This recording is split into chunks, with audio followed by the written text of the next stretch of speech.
Chapter number 4 maps. और बच्चों यहाँ पे हम समझेंगे कि मैप क्या होते हैं। आप एग्ज़ाम में मैप भरते हो ना, मैप फिलिंग करना होता है कि कौन सी चीज़ किस जगह पे है, कौन सी रिवर कहाँ है, किसका किंगडम कहाँ था। तो देखो अब मैप्स के बारे में जानते हैं कुछ बहुत ही इम्पॉर्टेंट बातें। You have learnt in the previous chapter about the advantages of a globe. However, globe has limitations as well. अब globe के अंदर तो हम longitude, latitude यही सब पढ़ते थे। हम ज़्यादा से ज़्यादा prime meridian और time के बारे में पढ़ते थे। A globe can be useful when we want to study the earth as a whole. But when we want to study only a part of the earth as about our country, states, district, town and villages, it is of little help.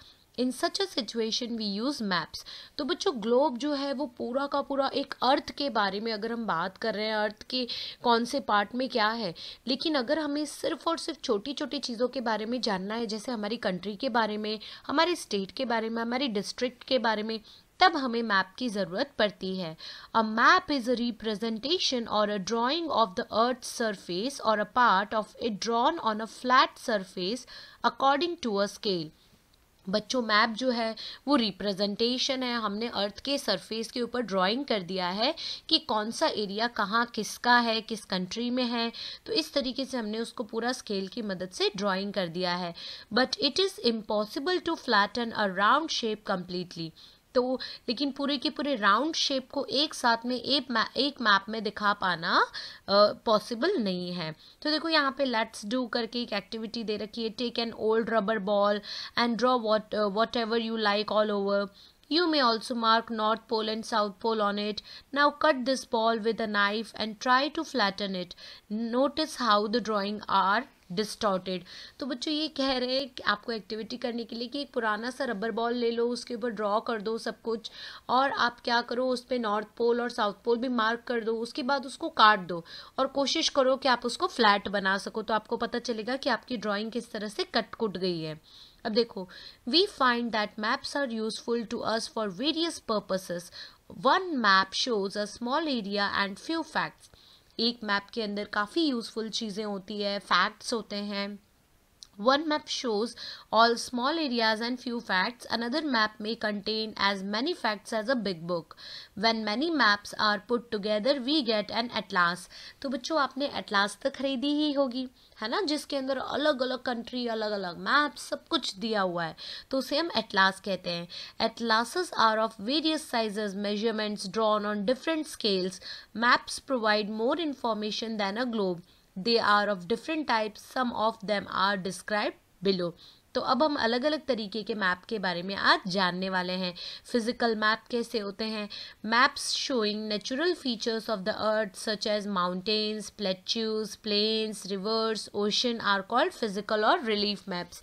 तो जिसके अंदर river के बारे में, mountains के बारे में, oceans के बारे में बताया जाता है बच्चों, वैसे मैप्स को हम फिजिकल मैप कहते हैं। अब देखो पॉलिटिकल मैप की बात करते हैं।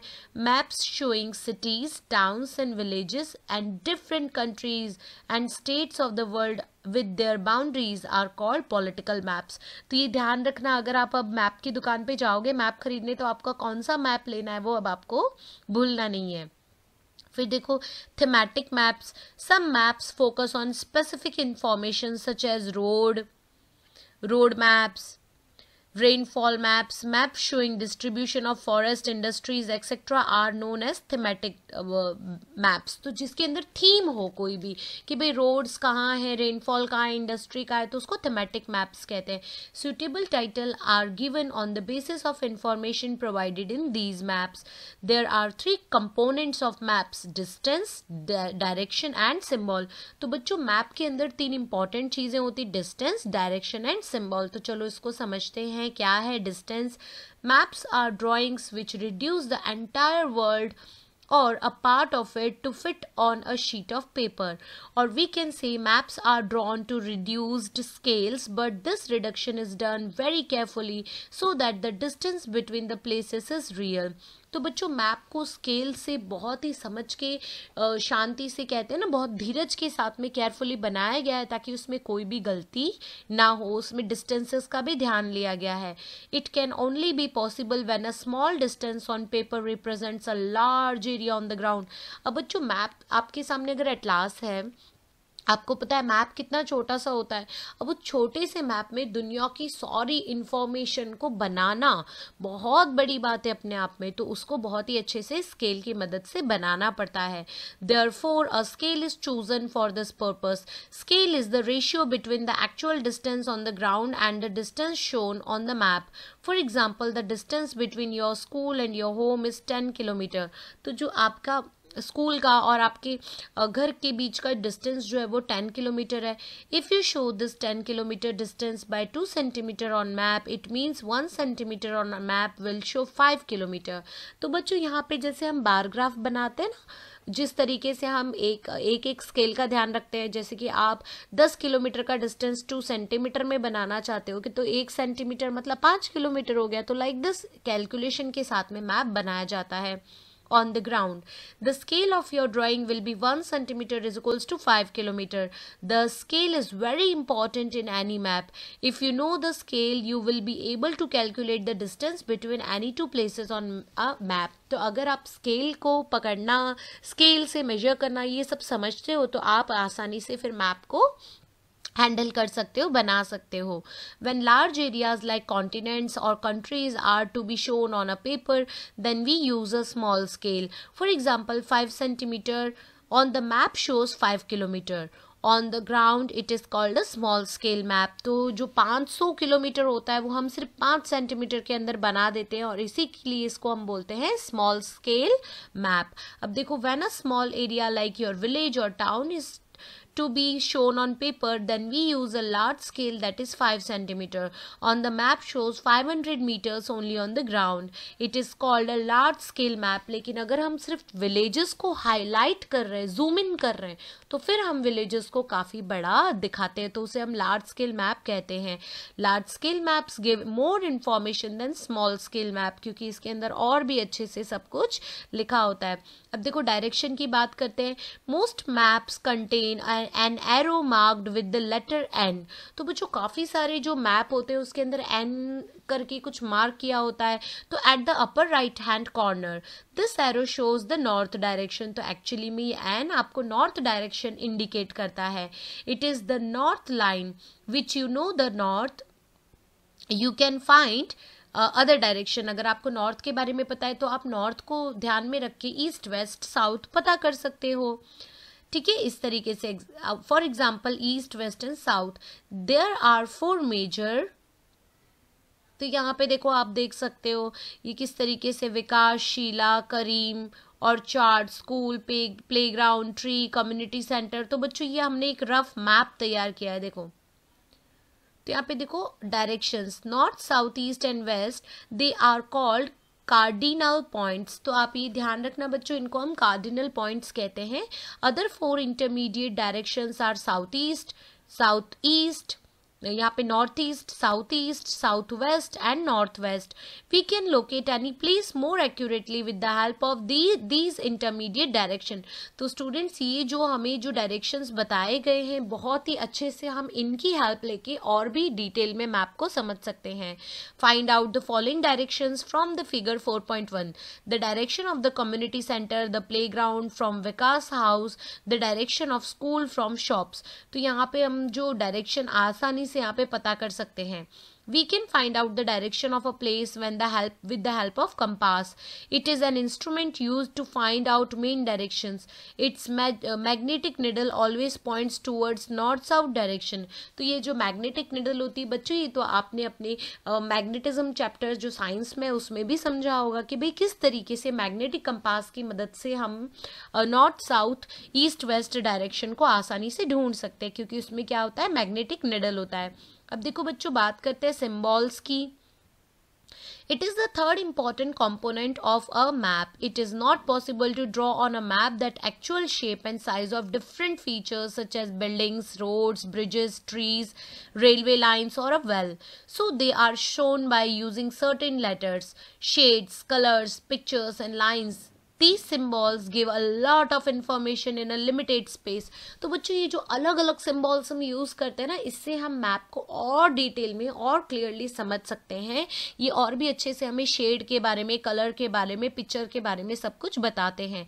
With the use of these symbols map can be drawn easily and are simple to read even if you don't know the language of an area and therefore cannot ask someone for directions.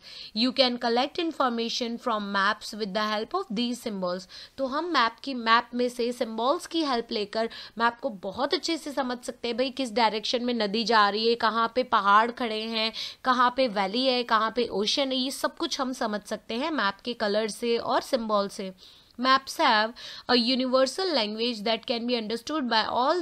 There is an international agreement regarding the use of these symbols. These are called conventional symbols. तो बच्चों पूरी दुनिया में हमने जो map के symbols हैं वो कॉमन रखे हुए हैं, वो सबको पता है, ताकि कभी भी किसी को भी मैप फाइंड करने में कोई गड़बड़ी ना हो. और ये जो सारे सिम्बॉल्स है जो मैप में यूज़ होते हैं, इनको हम कन्वेंशनल सिम्बॉल्स कहते हैं. तो आप देख सकते हो यहाँ पे रेलवे लाइन इस तरीके से यूज़ होती है, रोड जो मेटल के होते हैं, पक्के रोड ऐसे, और कच्चे रोड जो होते हैं वो डॉटेड होते हैं. रिवर जो होती है वो एक कंटिन्यूस वाटर का फ्लो है. वेल का ऐसा ब्लैक कलर का होता है सिम्बॉल, ठीक है. टैंक का इस तरीके का, कैनाल का इस तरीके का. तो ये सारे सिम्बॉल पूरी दुनिया में एक समान होते हैं. Various colours are used for the same purpose. For example generally blue is used for showing water bodies, brown for mountain, yellow for plateau and green is used for plains. तो बच्चों green से हमें पता चल जाएगा कि भाई यहाँ पे प्लेन लैंड है, यहाँ पे खेती होती है. येलो से हमें पता चल जाएगा यहाँ पे क्या है, यहाँ पे यहाँ पे आप देख सकते हैं प्लेट्यू है.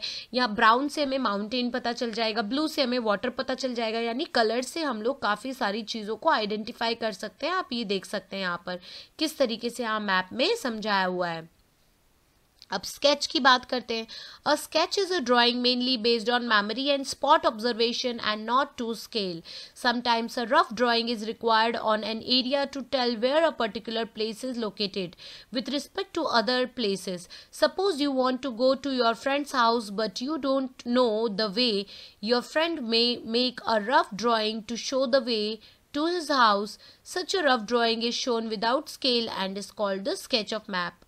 तो बच्चों यहाँ पे स्केच मैप, तो ये आप देख सकते हैं. यहाँ पर देखो हमने क्या किया, एक कच्चा मैप टाइप बनाने की कोशिश की, एक स्केच बनाने की कोशिश की कि भाई यहाँ से रेलवे लाइन आ रही है, ब्लू यानी वाटर, यहाँ पे ब्राउन कलर का छोटा छोटा शायद पहाड़ भी है, ग्रीन कलर के पेड़ है, मतलब यहाँ पे प्लेन लैंड्स भी है. तो इस तरीके से हम स्केचेस बनाते हैं.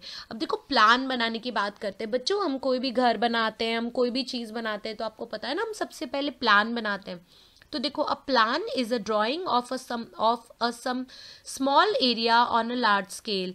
अ large scale map gives lot of information but there are certain things which we may sometimes want to know. For example the length and the breadth of a room which can't be shown in a map.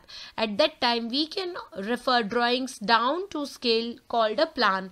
तो बच्चों कभी कभी जैसे हम घर बना रहे हैं या कोई चीज़ बना रहे हैं, तो उसके लिए हमें क्या करना पड़ता है, उसकी लंबाई कितनी होगी, चौड़ाई कितनी होगी, वो कितना ऊंचा होगा. तो ये सारी चीजों के लिए हमें क्या बनाना पड़ता है, प्लान बनाना पड़ता है. अब आगे देखते हैं किस तरीके से हमें ये लेट्स डू करके एक्टिविटी दे रखी है. Visit web portal. अगर आपको भुवन NCERT ड्राइंग ऑनलाइन देखना है कि भाई किस तरीके के अलग अलग मैप्स होते हैं, तो आप इस पे अच्छे से देख सकते हैं. तो स्टूडेंट्स ये था हमारा चैप्टर जो कि बड़ा ही आसान था और जिसने हमें मैप के बारे में काफ़ी इन्फॉर्मेशन